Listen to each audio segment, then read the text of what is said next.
And welcome, ladies and gentlemen, one and all, to the Smith and Rowland podcast. Today, brought to you and sponsored by Ink Pen. Ink Pen. Boy, that's wonderful. I mean, I just felt something. Ink pens around the world. Yeah. I mean, do you realize Of how every many kind. ink pens there are? I just out think there? about that. And they're sponsoring us. Every bit of them. They've endorsed the Smith and Rowland That's show. just amazing. It's What do you just- say? Well, It's, many ink pens. everybody wants a piece of the Smith Smith and Rowland. Rose. That's exactly right. We're terrible. How are you? I'm good, Roland. How are you doing? I'm all right. Roland, I had some things didn't quite go my way yesterday. Oh, me too. Yeah. I was worried. We yeah, knew it was coming, though. I mean, basically, they say the polls were wrong. The only thing the polls was basically wrong about is they thought that the polls showed it was going to be closer than what it actually Oh, was. my gosh. The Democrats won all of basically everything. They won everything, even down to the down ballots on some of the judges in the local lost it all. municipalities. Yeah, all of that. Yeah, it was all Democrat. But it is concerning, and we need to. Well, no, it just Talk a little means bit that about it just, it reminds me, Jeff, that, really and truly, by all biblical definitions, I thought it was gone, but it appears Sodom and Gomorrah's with us, rises again. Yeah, Babylon is with us. Babylon's with us. Did you ever think first that you would live in growing up as we did? Did you ever think that our nation would ever have a professing communist? He says he's a socialist. I find very little difference in Everything he's saying communism and is socialism, but nonetheless, there is some difference. I know there is some difference between socialism and communism. But he's basically a communist. Did you ever think you'd see a communist to lead in our nation? It's just We used to fight against it. It's just a matter of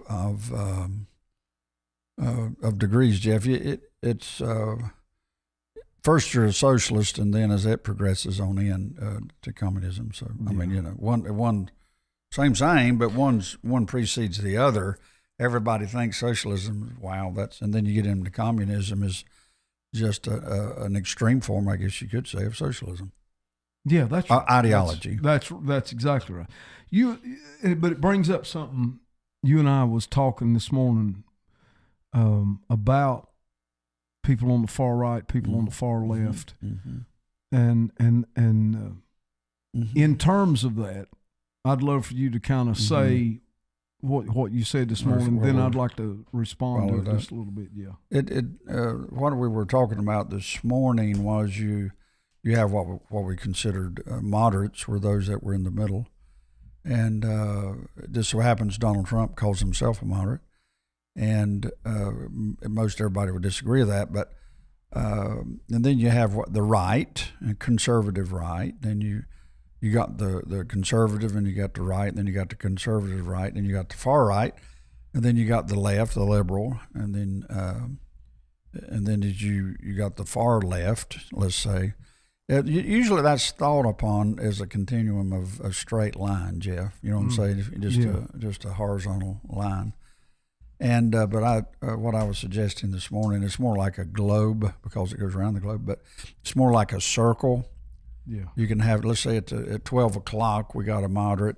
As you go to the right, say you got 3 o'clock, I would call it a conservative right.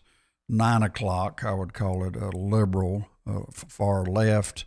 Now, but as the liberal keeps getting more left and the right keeps getting more right, they're both going to run into each other at 6 o'clock. Yeah, that's right. It's more of a circle than it is a continuing straight line. Mm-hmm.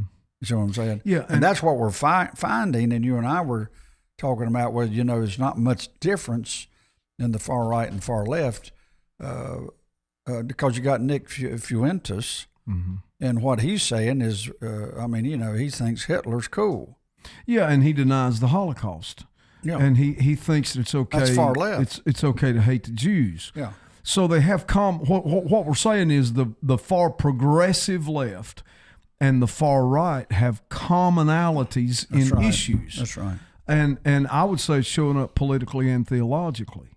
Mm-hmm. So you have this political ideology that says that the Jews are don't belong in their land, they have no right to their land and whatnot, and we've heard on the far right the Tucker Carlsons say that Hamas and he's at least supported someone on his podcast and did not go back at it. Didn't give it any pushback at all. No, he didn't push back at all on what his guest was saying concerning Hamas just being freedom fighters. Mm-hmm. They wasn't terrorists. So I would say that is in support of Hamas, Hezbollah, Iran, all of that. So on the progressive left, you have the same kind of ideology working. That they're pro-Palestinian. They're saying, they're chanting from the river to the sea. All of those type things. And the argument has never been, I'll keep saying this, that the Palestinian cause is not after the land. They will just want to kill the Jews. The far right goes so far right as to say Hitler was right. Okay, so that being said, they have commonalities there. The progressive left and the far right are joined in that type of thinking. So from a political standpoint, you're in support of terrorism. I would say that theologically, when you preach replacement theology, that the church has replaced Israel, God no longer has a plan for Israel, all of the Jews are no longer God's chosen people, all of those things, I would equate that to spiritual terrorism. Correct. I think that's what it is.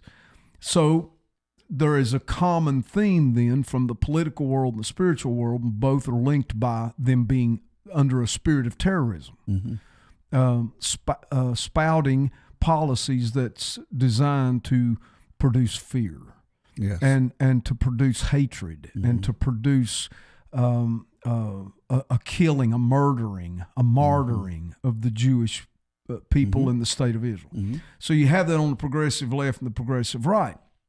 So then in the largest city in America, you have a communist who in his victory speech said this, "I'm young." By the way, he's never had a job. I don't know if anybody knows that. He was a camp counselor. He went from camp counselor to a state legislator to now mayor of the largest city in America. So here's what he said. He said, "I'm young, I'm a Muslim, and I'm a socialist, and I'm not apologizing for those things." So, I mean, that's out there. What communism is being I remember when back in the day when, we went to war in Vietnam to defeat communism. And then we had the Cold War with Russia. And I heard people say that after that, don't get too far out, because communism is just cloaked. It's just went underground. It's going to come back. Well, here it's coming back. It's coming back in the name of democratic socialism, to which Bernie Sanders claims to be, AOC claims to be. And they are running the Democrat Party. They are the voices and the face of the Democrat Party. So you are basically aligning yourself with communism if you align yourself there. What Mamdani said early on in the campaign that drew some media attention was that he did not think Hamas should disarm. And if Bibi Netanyahu come in New York City, he would have him arrested. So that tells you how, from a political standpoint, if you preach a theological view, it has power. It has influence. Words have power. The power of life and death is in the tongue. So you preach this stuff and you see it manifested in ways like what we seen last night. We just lost the biggest city in America. The financial hub of America is now under communist control. Now you can say, well, there's a difference in the federal government. We've been making we've been making every excuse in the world to turn a blind eye to this stuff. to protect us in being silent. Correct. That's all that's been going on. So progressively, it's all been unfolding, and now we have this ginormous manifestation. We actually had an attorney general from the state of Virginia who sent out a text fantasizing about taking a gun and shooting a Republican lawmaker in the head while his children watched, and then shooting his children. And that guy got reelected to office last night. You're kidding. In the state of Virginia, Jay Johnson. I'm saying that that's where we're at. Now, when Trump got elected, praise God, hallelujah, things, oh boy, everybody came to their senses. No, they didn't. Mm-hmm. They didn't. The Democrat Party did not come to the center. They have no intention of setting down and discussing issues. They have no intention of that. That's why the government's shut down, mm-hmm. because they have no intention of giving up their agenda. I'm saying that what happened last night is worse than if Kamala Harris had been elected president of the United States. Wow. I personally believe that. Wow. It sets the stage for a lot of things. Wow. What say you, Mr. Smith? Well, I don't know. I'm nauseated after that. Wow. That's, I can't, the Kamala, hot tamale. Yeah, hot tamale. This being worse than if she was. I believe it is. Wow, that one, set my clock back. Only thing I can say is, Jeff, if you want to know the spiritual climate of New York City, there it is. Yeah. What this stuff is doing us is showing us the spiritual climate of these cities, and they're more. Well, the truth, even in presidential elections or whatever, the races are way too close for my liking. Yes, Trump went in. We say he went in with a landslide, but I'm like, well, I don't know what land y'all been on, but that was, you know what I'm saying. I don't know what. This wasn't a landslide. He won a landslide of the states, but by a slim margin in every state. In every state, and so I'm just like, I think we kind of squeaked our own in. Yeah. And but yes, you know what I'm saying. That's not near big enough margins to tell me about the American people, and so therefore, if you're basically 50-50, the right versus the left. Now our right is fragmenting, and we've lost candidates. And we've lost Tucker Carlson. We lost Prager. Yeah. Prager. We lost Prager. He's paralyzed from. Yeah. We've lost Charlie Kirk. Yeah. Now we lost Jordan Peterson almost. Yeah. We're not sure he's going to live. Yeah. I'm just saying, all for the spiritual. Big voices. Well, I mean, the thing that was holding, there were big players in the healthy right. Yeah. I'm going to call us the healthy right and the unhealthy right. What was holding the healthy right together, we've lost 6 major players. And as far as I'm concerned, Candace and Tucker are both is the same thing happened to them that happened to Charlie Kirk, as far as I'm concerned. Yeah. They've all, their influence and what's got hold of them is it's worse. It's worse than what happened to Charlie, because you're making such a mess of if anybody can shut down, if she really loved Charlie Kirk as a friend, my question is, why in the world is she shutting down Turning Point with all these accusations? Yeah. And Jeff, we like to think that accusations we're going to be tough. Accusations kill. They absolutely destroy. They destroy. Right. And they don't have to be true to do it. Mm-hmm. I don't know. This seems so obviously plain to me. I get frustrated because no one sees the obvious. Mm-hmm. And so this replacement thing is so huge. And in the theological circles and in the church world, just consider something. The guy that took Charlie Kirk out was dating a transgender. Mm-hmm. 8 out of the last 10 mass shootings up to Charlie Kirk's assassination was done by the LGBTQ plus community. Mm-hmm. I got a text from a guy yesterday who was sitting in a Baptist church somewhere on business. He was doing business there. And he said there was a rainbow flag there and a sign in the foyer welcoming and affirming church, reaching out to the LGBTQ community saying, come on in, we will affirm you where you are. What denomination? It was Baptist. Baptist. And so we're moving on up. Well, and here's my thing. In the theological world, the LGBTQ plus crowd is the terrorist group or the terrorist arm that is being fueled by replacement preaching. You start replacing the church replaced Israel, and psychology replaces the Bible, and suddenly your own moral compass replaces the very law of God. So it's all based on this replacement idea. All right, you get to that, and then in the political world, you say, okay, Israel's the source of all the trouble in the Middle East, and yeah, we don't believe Hamas should be disarmed. We're worth the Palestinians here. All right, so fueling around that are the accusations, the slander, the criticism of those that's speaking any kind of truth. And the slander and the accusations and the criticism has a cumulative effect.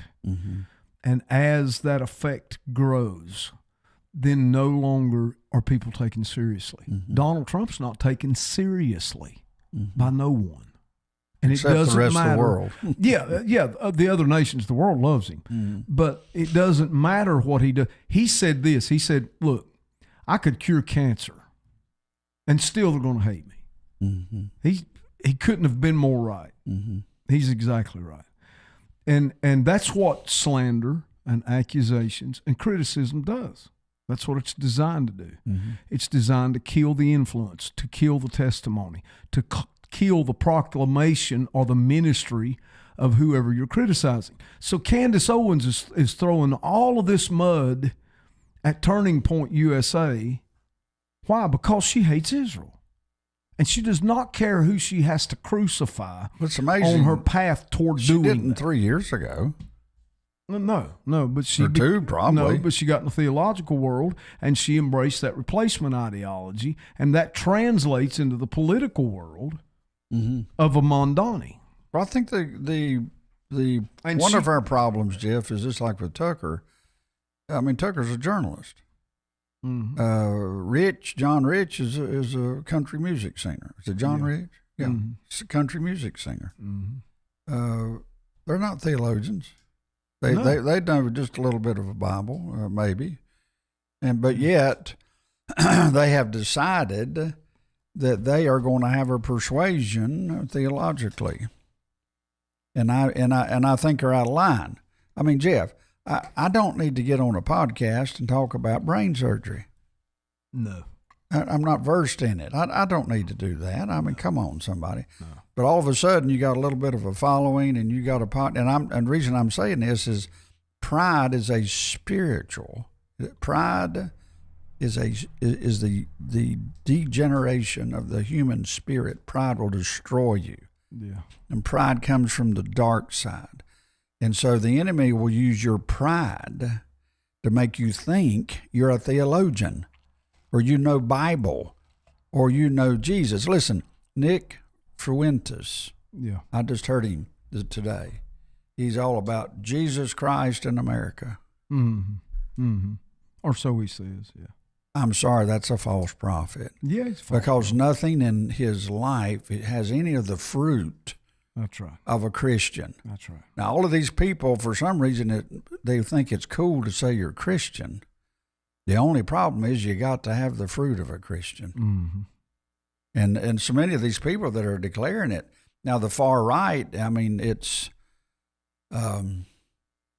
it continually. all I can see is wolf in sheep's clothing. Yeah. And I think we're getting real live, on time, live. You know, a lot of people have slandered others with being a false prophet or being a wolf in sheep's clothing or whatever. I think we got some real ones now. Yeah, we finally reached the point of real manifestation of true warfare. I think there's no doubt about that part. No doubt. And I think weakness behind the pulpit will continuously fuel and feed into this as we go. Weak stands among real believers, or at least real professing believers. But, you know, Alan, there's all kinds of elements of discussion we can go off. Of course. The wheat and the tare thing and all of the stuff that you can say. But our basic topic is the elections. We'll talk about the elections, but in terms of that, I don't understand why. I guarantee you, if someone asked Tucker Carlson or Candace Owens today, right now, are you for Mondani? They'd say no. They'd say absolutely not. They'd laugh about that and say absolutely not. But they have no idea how connected they are to the very issues that motivates this. Okay? Number one, Mondani is a Muslim. Now, everybody in the center right saying, oh, leave that alone. Just leave that part alone. Okay, I'll leave that part alone, even though I think that in America, there should not be a Muslim that is anti-Semitic. I don't see how he can be a leader in this democratic constitutional republic that we have, even in a state. I just don't see how that can happen. So we have this big influx of the Muslim faith in America, simply based on the fact we've had open borders so long that we've invited that in. Okay, cool. Let's bring them in because you've talked before. I believe the founders was in support of freedom of religion because they knew the power of the gospel was greater than any other power. However, we have basically said, let's invite in a bunch of false teachers and bring them in. To think that Mondani is not going to function or govern in New York City, to think he's not going to govern out of his Muslim faith is completely insane. So we have these densely populated cities, New York, Los Angeles, Seattle, Portland, these densely populated cities that eventually they're going to run the nation. And that they're filled with progressive left and far right leaning lunatics. You used the L word. And yeah, they're lunatics. I mean, if Tucker Carlson can call me a heretic, I think I ought to be allowed to call him a lunatic. A tick's a tick. A tick's a tick. I mean, same thing. We got one of our famous listeners that doesn't like us calling people lunatics. Yeah, well. Oh, there you go. It's been said. This article was written prior to the election, but it talks about Generation Zoran and says, how does a 33-year-old lifelong do nothing, a person who has never held a real job, never suffered a true challenge, been handed everything on a silver platter, turn into a mayoral front runner in New York City now that we know he won the race? How does a self-described socialist who despises capitalism become the leading candidate for the mayor's office of the world's financial capital? How does a man who nods at globalize the intifada and refuses to say Hamas should disarm, all while complaining that the real victim of 9/11 was a distant relative who was allegedly given an ugly stare by a fellow subway rider, become the most likely next mayor of the city in which 9/11 occurred? The answer is simple and obvious. Zoran Mamdani represents a solid movement within Generation Z. In the latest Suffolk poll, which has Mondani leading, former New York Governor Andrew Cuomo, 44% to 34%, and Avery gave us the stats on what the vote tally actually came out to be. Mondani trails among voters aged 45 and up. He runs ahead 23 points among those aged 35 to 44. Wow. But among voters aged 18 to 34, Mondani runs ahead by an astonishing 61 points, and that's about and that's who Charlie Kirk was speaking into. Yeah. Says that isn't a coincidence. It's a reality. It's not. So can we just pause to say this? So we have this revival going on. Mm-hmm. But those that are not touched by the revival, this is what they're flocking to. Right. What does that tell us about the means of this warfare? Think about this for a minute. Those that are not flocking to the move of the Spirit is flocking to the move of the political winds. Mm-hmm. How can we who walk in the Spirit not warn them of their political errors? How can you make sense? Do you not think it's somewhat futile unless you tell them you must be born again? Absolutely. Because that's the starting point. The response in New York City is what you would look for to be response out of a bunch of lost people. They don't know Christ. They don't know Jesus. They don't know Jesus. They've never trusted Jesus. And they don't have the Holy Ghost inside of them to halfway think with some sense.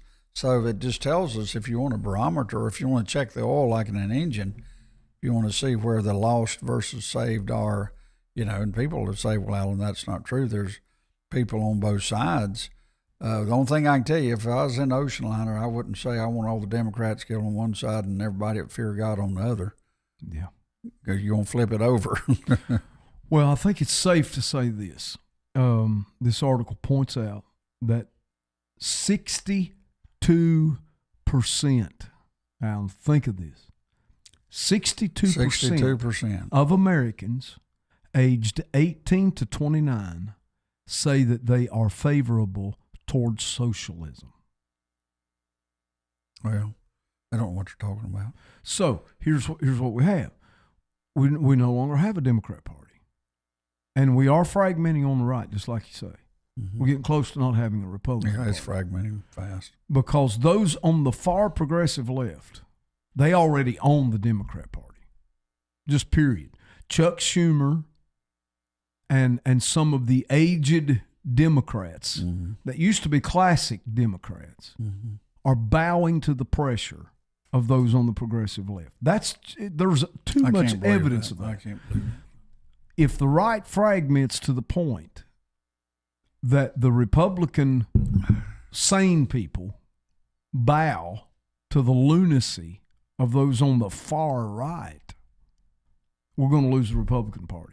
And we're going to be down to a socialistic form of government that will replace capitalism, and we will have no constitution left. Mm-hmm. No, that's right.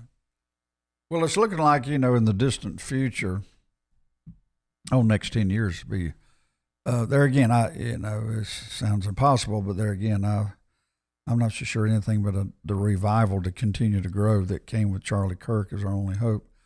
But then, unless you be born again, if you try to deal with people based on their soul and their mind and the reason of the human mind without people being born again, if you're going to invest dollars to try to change this country, how do you do it? You must be born again. I can't get away from it, Jeff. I mean, if you're trying to talk people, okay, I'm going to talk you into something, okay?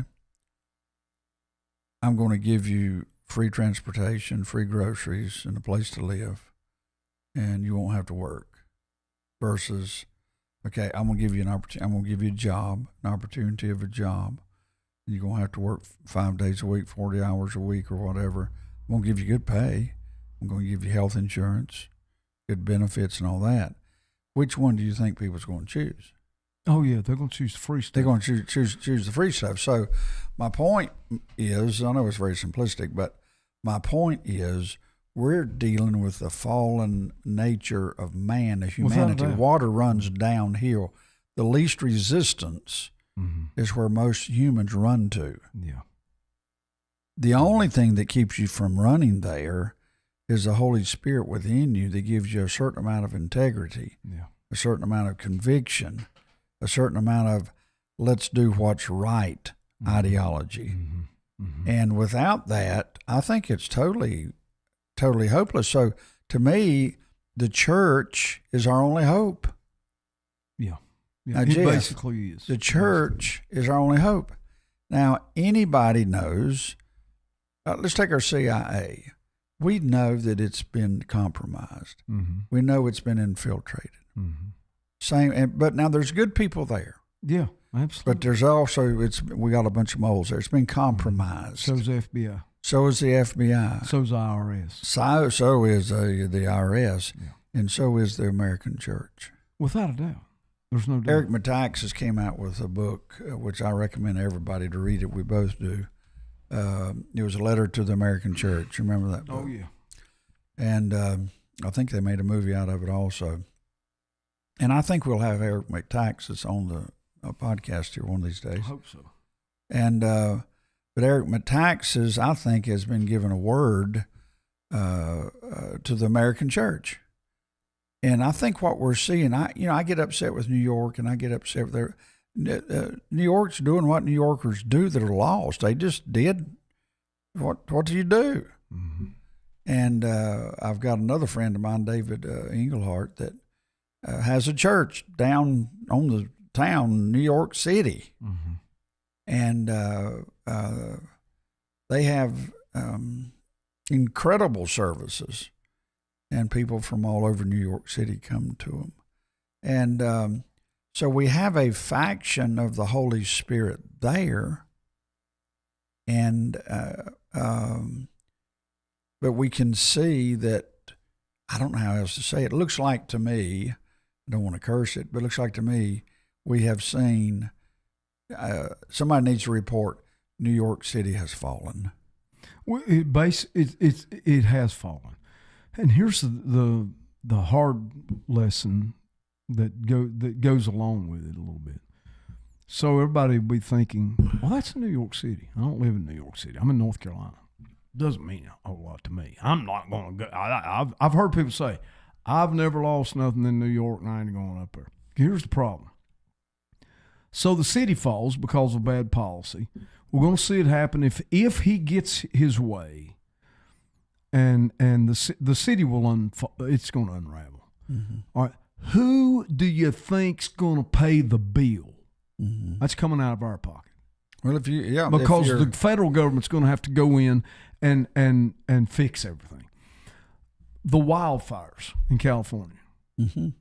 So, another example. How much money did the federal government pour into that? Well, the biggest reason they have the wildfires there is because the environmental agency in California won't let them take care of the underbrush to start with. So you end up losing everything. Billions upon billions upon billions of dollars that comes out of our pocket because of bad policy in California.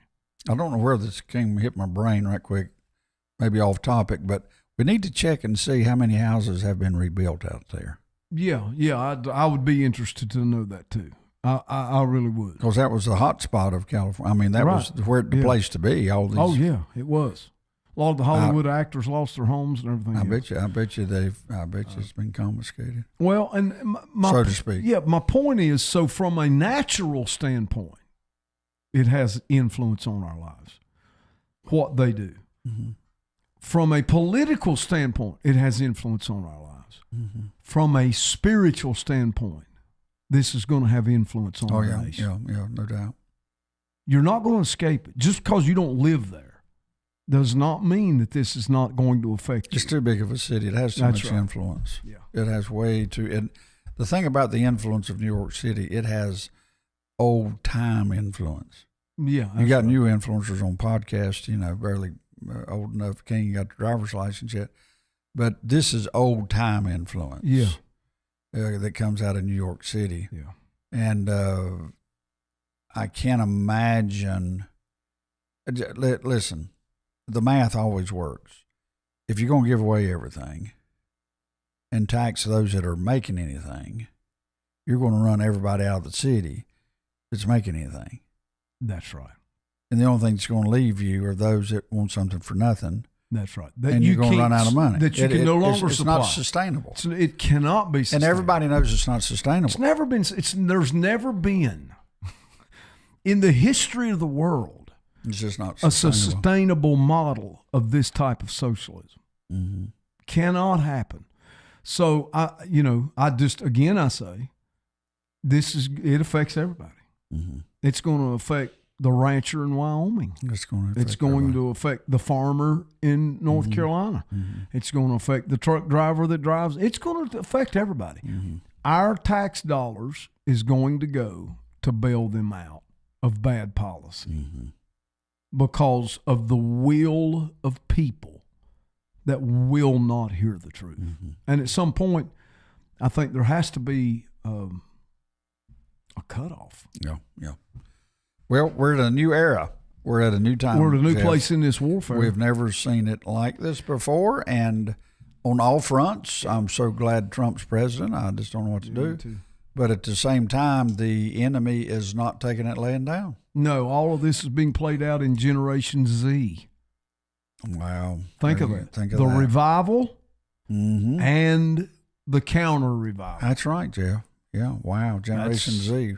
Generation we need to be Z. praying for Generation Z. Absolutely. And I pray that the strongest evangelist the world has ever known will come out of Generation Z. Yeah, and just like the millennials blames and accuses the boomers of not handing down properly whatever they wanted to be in, apparently the millennials didn't do a good job with the generation behind them either. Or we wouldn't be stuck with a communist in New York City. Well, there you go. That's the way it is on Smith and Rowland. That's exactly right. But we're going to pray for everybody. And I don't know, for some reason I'm mourning for New York City. I just feel the state of Virginia. And the state of Virginia. Yeah. It's like I'm in mourning. I'm really trying to be a little upbeat about it, but I just discovered right here on the Smith and Rowland show that Smith is in mourning. It's just because you've been around me. Go ahead and accuse me. I'm mourned right on up with you. That's right. There you go, big shoulders. Yeah. All right, Rolly. We'll pick it up again here tomorrow, and hopefully we'll have a victory speech to talk about from Rowland to talk about. That sounds good. All right.